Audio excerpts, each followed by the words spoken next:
This Torah class is brought to you by TorahAnytime.com. Okay, so this is our second share for today, and as you know, the last couple of weeks we've been discussing the house of Rashi, the family of Rashi. We've discussed many generations. This coming week is going to be the yahrzeit of Rashi on Chav Tes Tammuz. So for those of us who are able to join, it will be really a historic opportunity. For those who have been preparing and learning with us, so you'll be vicariously joining us through our limud, because we know that if somebody cannot make it to a matzeva, the Iker monument of the Gedolei Yisrael are not their graves. That's really just a landmark. But the main memorial of the Gedolei Yisrael is their Torah. And when one learns the Torah of the Gedolim, it is like standing at their matzeva. So, really, the main benefit of going to these places are not visiting the places of their death, but bringing these Gedolim to life. And I hope a little bit we're able to make the luminaries of whose Asher Mipi Amanu Chayim, I hope we're able to bring their personalities to life, so that when we learn their Torah, it's not just dry fact, but we're learning really Divrei Elokim Chayim. So we spoke about Rashi, which is generation 1. We spoke about last Friday Rashi's son-in-laws, the Rivan, Rabbi Yehuda Bar Nassan, who wrote the end of the commentary of Masechta Makos, and Rabbeinu Meir, the son-in-law of Rashi. That's generation 2. We spoke for many weeks about generation 3, the grandchildren of Rashi, mostly the children of Rabbeinu Meir. We spoke about Rabbeinu Tam. We spoke about Rabbeinu Shmuel Bar Meir, the Rashbam. That's the 3 generations: Rashi, his sons-in-law, and his grandchildren. Today we're going to learn about generation 4. Actually, generation 4, 5, and 6. Okay? Now I'm going to tell you something. I may have mentioned it in passing 1 or 2 times, but today we're going to focus on it for real. If you ask most people who is the greatest of all the Rishonim, most would say the Rambam. And for Ashkenazim, this is not the case. Absolutely not. We consider 2 of the Balei HaTosfos the greatest of all the Rishonim, and it's not necessarily Rashi. And who are we to judge who is the greatest, who wasn't? So we have to rely on people who know how to measure these things. Today we're going to talk about not the 3rd generation, Rabbeinu Tam, but Rabbeinu Tam's nephew. So, Rabbeinu Tam had a sister. I believe her name was Miriam. She was the Rashbam's sister also. This woman married the son of the Machzor Vitri. The Machzor Vitri was Rashi's student. His name was Reb Simcha Vitri. He had a son Shmuel, who was known as Shmuel HaChassid. Shmuel HaChassid became the brother-in-law of Rabbeinu Tam and the Rashbam. He married her sister, and he produced Rabbeinu Yitzchak. Rabbeinu Yitzchak was the spiritual heir of Rabbeinu Tam. If we could say Tosfos had an editor, it would be Rabbeinu Yitzchak. He's called the Hazakein. If you ever see in Tosfos, Hiksha Hari or Hari Hazakein, he is the primary architect of Tosfos. He is the primary editor and redactor of Tosfos. Again, we're going to see Rabbeinu Tam had 80 Talmidim who sat before him, and he had hundreds of students. And each student had their own Tosfos. But the compilation of Tosfos as we have it today, now here's another very important yediyah, and that is the editor of the Tosfos of each Masechta, there is a different editor. Some Tosfos, let's say on Yuma, Marami Rutenberg. That's why very often you cannot ask a contradiction between Tosfos in one place and the other, because they're different people. But most people don't know that. Every Masechta is a different story.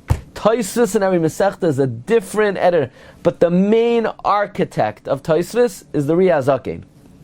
We're going to see the Hazakein was kemat or maybe he was the greatest of all the Rishonim, together with his uncle Rabbeinu Tam.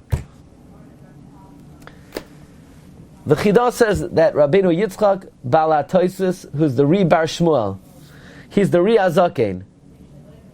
Okay, so one name is Rabbeinu Yitzchak. Another name is Rabbeinu Ri Bar Shmuel. He's the Ri Hazakein. Just do me a favor, whatever marks are made, everybody sees it, okay?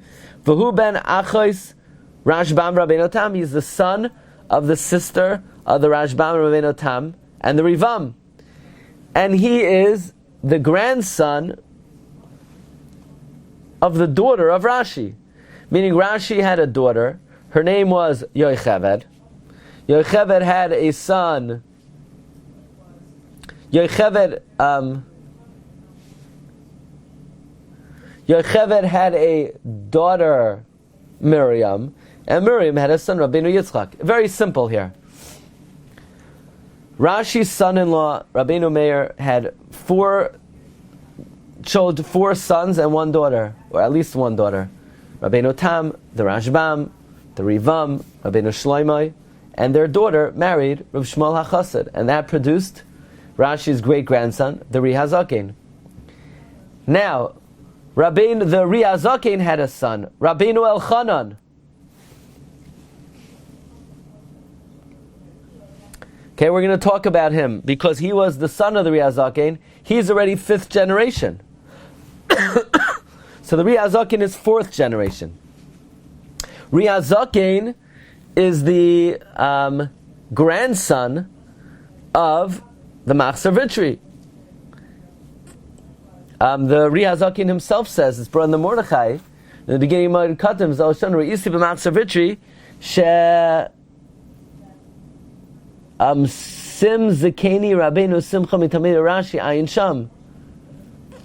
Okay, and the Chidah is very troubled that the Bach says Rabbeinu Shmaya wrote the Machzor Vitri. It's not true. And the Knesset Hagdolah, he says that the Ri Hazakein is the son of the Rashbam. It's not true. Now, the Chidah brings that Rabbeinu Yehuda of Paris and Rabbeinu Shimshon of Shans and his brother the Ritzpah were all students of the Ri Hazakein. Now this is very important. So again, the Ri Hazakein is Rabbeinu Tam's nephew, Rashi's great-grandson. His students were Rabbi Yehuda of Paris, Rabbi Shimshon of Shans, the Ritzpah. Do you remember in Tosfos always says, Hiksha Ritzpah, Hiksha Ritzpah. The Ritzpah is Rabbeinu Yitzchak ben Avraham, or he's known as Rabbeinu Yitzchak HaBachor. Why HaBachor? As opposed to his Rebbe, Rabbeinu Yitzchak, the Ri Hazakein, so the next generation they called Rabbeinu Yitzchak HaBachor. Fine. Now, what's very interesting is the Ri Hazakein had a son, Rabbeinu Elchanan. Often Tosfos will say, Hiksha Rabbeinu Elchanan, he was the son of the Ri Hazakein. And by the way, he had a son, Rabbeinu Shmuel. We're going to talk about him at the end of the shir. Now, I want to share with you a few things about the Ri Hazakein and Rabbeinu Tam. The first thing is that Rabbeinu Tam and the Ri Hazakein had a very special proficiency and a unique knowledge. Namely, they were the first ones to master the Yerushalmi and to bring the Yerushalmi into explaining the Bavli. The Amshel Shloimeh writes that Rabbeinu Tam and the Ri, they were baki in the Yerushalmi more than anyone in the history of the world. That's the first yidiyah. Next yidiyah. You know, there's a question. We know Sveika D'Oraisa L'Chumra, why don't we keep 2 days of Yom Kippur? We keep 2 days of Pesach, we keep 2 days of Shavuos, why don't we keep 2 days of Yom Kippur? The answer is because people wouldn't survive. But really we should. The Ri Hazakein always fasted 2 days Yom Kippur because of Sveika D'Yoma. That's one of the saintly practices of the Ri Hazakein. It's brought in the Piskei HaTosfos and Menachos Ois Reish Aleph. the Piskei HaTosfos says that by Mili Dairaisa we're worried about a suffix, and really we should fast 2 days Yom Kippur, but we can't be goyzer on the tzibur. Ela imkein hatzibur chem lamiba. V'ri haya mesaneh, but the Ri Hazakein he would fast. Now, watch this. In the Sefer Tzedel Derech, he brings that Rabbeinu Yitzchak the Ri, the son of the sister Rabbeinu Tam, he said he taught in yeshiva. He said my Rabbeim from France testified that in front of the Ri Hazakein he always had 60 Talmidim. Each Talmid would listen to the halacha, listen to this, and each Talmud was in charge of mastering one of the 60 Masechtas of Shas. The Ri made a deal with his 60 Talmidim. Each one was in charge of a different Masechta. This way, if they had to say, oh, get me a Chulin, get me a Krisos, that Talmud would stand up and he would say it verbatim. And this way, Rabbeinu Yitzchak was sure that whatever he would teach would be consistent with the entire Shas. He would teach each one a Masechta.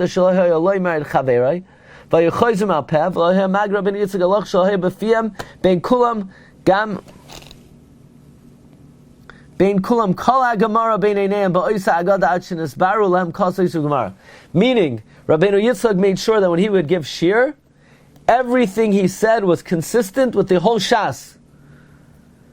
And any time he said something that was questionable about something else in Shas, it was up for discussion among the group. That's the kind of Milchamta Shel Torah. So he had 60 lions, warriors, at the Shiur of the Ri Hazakein, and whatever he would say, if doesn't fit into Krisis, doesn't fit into Yavamis, doesn't fit into Ksubis, one of them would stand up and they would iron it out. Now here's the key. This is brought in the introduction of the Am Shel Shloimeh. He says that I found in the Tshuva the Rosh that Rabbeinu Moshe Bar Maimon, the Rambam, Gadol Haya Ma'od B'chol HaChachmos. He was great in all the wisdoms. But when he argues with Rabbeinu Tam and the Ri, Shaloi Lishmaya Elav, don't listen to the Rambam. Leilech Acharei Balei HaTosfos. Ki Kabbalah Biyadai, we have a tradition from the Rosh.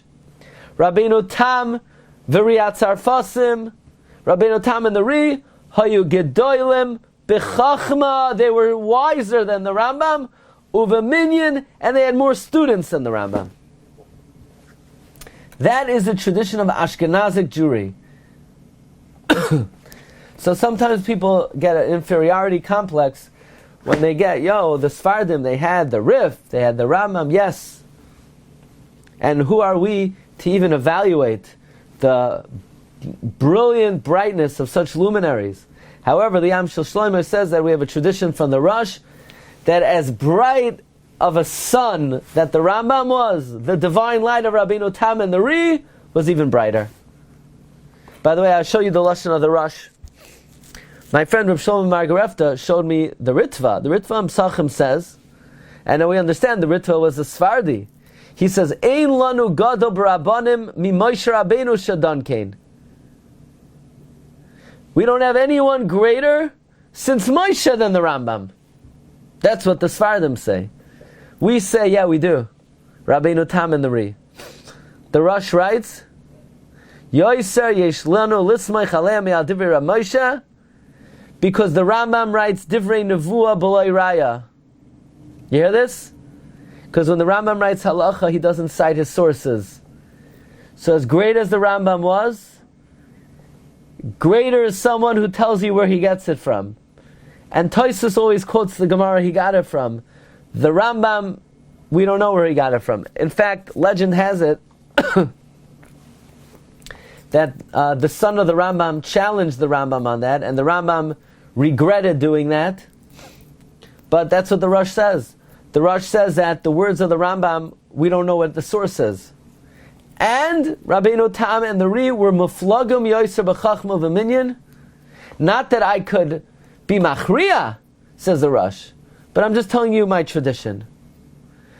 The Marik writes, there was no one greater than Rabbeinu Yitzchak, that's the Ri, and Rabbeinu Elchanan, his son, is on par with Rabbeinu Tam and the Ri. What happened to Rabbeinu Elchanan? Very sadly, Rabbeinu Elchanan was killed, I believe, in the Third Crusade. And Rabbeinu Yitzchak Hazakein outlived him. The Marshal writes in his famous Tshuva Siman Chavtes that after Rabbeinu Tam, the Ri was the Rosh Yeshiva in Ramron, will be there. You know, it's very interesting to me. People go all over. They go to Kerastir, they go to Lezhensk, but the greatest centers in the history of the tradition of Torah where the Balei HaTosfos taught. In the year Tav Kuf Mem Daled, Rabbeinu Elchanan was killed. In fact, we actually have, and it's published now, the Tosfos of Rabbeinu Elchanan.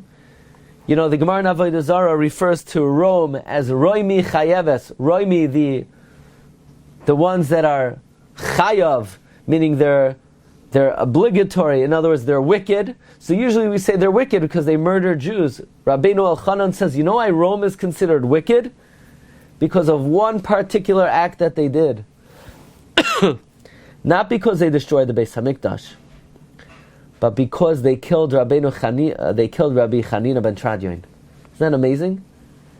Rabbeinu Elchanan writes that the reason why Rome is considered wicked is not because of what they did to the temple, because of what they did to the tzaddikim. So the Mefarshim ask, what about what they did to Rabbi Akiva? What about what they did to other Tanoim?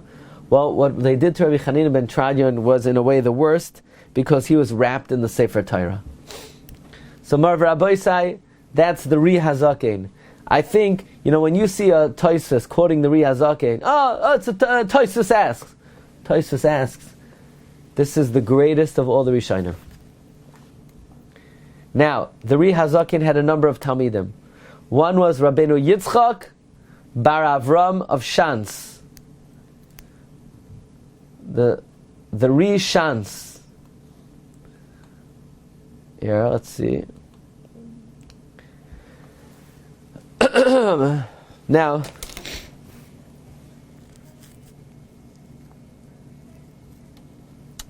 I want to tell you something interesting. The Rishans is not the Riva. You know who the Rishans is? You ever see in Tosfos Hiksha Ritzba? You ever see the name Ritzba? The Ritzba is Rabbeinu Yitzchak bar Avram, student of the Ri Hazakein. Now, the Chida quotes the Pri Megadim that says that the Riva is the Ritzba, the Ri Bachur. It's not really true. The Rabbeinu Yitzchak bar Avram of Shans is the Ri HaBachur, is the Ritzba. Sometimes Tosfos says Riva, and it's referring to the Ritzba. But most of the time, Riva is Rabbeinu Yitzchak bar Ashar.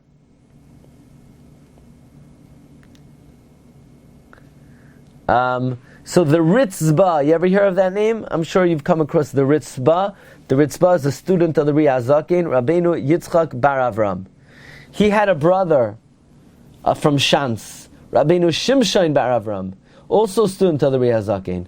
He wrote the classic commentary of Mishnah Yisraim and Taharos. He also wrote Tosfos Shans. You ever see Tosfos say, Hiksha Rashba? And people say, the Rashba. I know, the Rashba, like the Rashba and the Ritva. No, Tosfos is not quoting the Rashba. The Rashba came later. When Tosfos quotes the Rashba, it's Rabbeinu Shimshon bar Avram, the brother of the Ritzba. There's the Ritzba and the Rashba. V'hu Rashba hamuskar b'Tosfos. Now I want to share with you an amazing thing. So we have Rashi.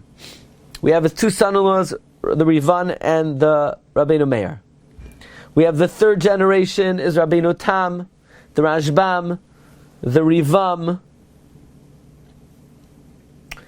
and their sister. The fourth generation is the Hazakein. The Hazakein had a son, Rabbeinu Elchanan, who was on par with Rabbeinu Elchanan was on par with the Hazakein. Rabbeinu Elchanan, before he was killed, he had a son, Rabbeinu Shmuel.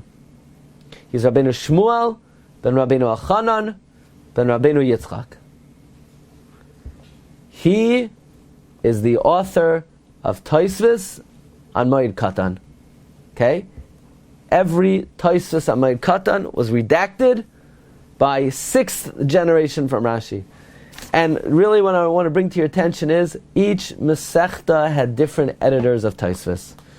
So in the Sefer Balei HaTosfos, he brings that the author of Tosfos Moed Katan relates that I remember when I was young, my grandfather, so let's think, who was his grandfather? His father was Rabbeinu Elchanan, and his grandfather was Rabbeinu Yitzchak, the Hazakein. That the Hazakein would not go back to seed and Avelos until the 4th week. I don't know why. So we don't know who this we don't know who this writer is, but he's saying his grandfather, Rabbeinu Yitzchak. Now the Ritzpah writes in a tshuva that I heard from Rabbeinu Shmuel, the son of Rabbeinu Elchanan, that the Hazakein did not go back to see to the 4th week. So now we know that the author of Moed Katan who's saying, I remember my grandfather was Rabbeinu Shmuel. There's no doubt, says the author of Sefer Balei HaTosfos, that Rabbeinu Shmuel, the son of Rabbi Elchanan, grandson of the Hazakein, he is the one speaking to us in Tosfos Moed Katan. So that's really an amazing thing, and it's we know from the Chida that the author of Yuma is Maram Rothenburg, but every Masechta had a different character and a different redactor. Okay, Marv Rabbi said you should know that there are hundreds and hundreds and hundreds of Balei HaTosfos. In fact, on one of the Crusades, a few hundred of them made Aliyah with the Crusaders, and they made a deal. We'll go up with you. When they got to Eretz Yisrael, they did not let the Balei HaTosfos into Yerushalayim. So the Balei HaTosfos went to Akko, and they actually set up shop in a Crusader castle. They bribed them, and in Akko today, the tradition are buried hundreds of Balei HaTosfos. So, you know what's incredible is we mentioned that the fate of French Jewry was very different than Sephardic Jewry. In France, during the Crusades, very few Jews converted to Christianity.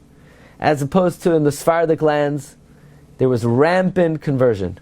Rampant. I'm not talking about thousands, not talking about tens of thousands, we're talking about hundreds of thousands.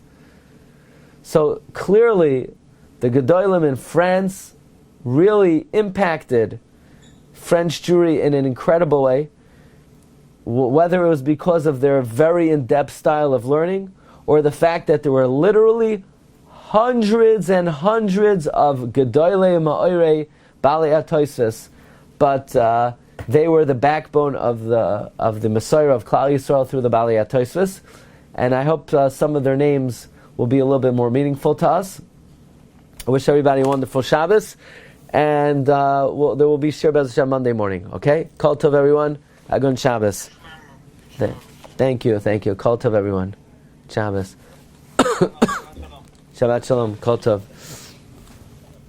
You've just experienced another Torah class brought to you by TorahAnytime.com.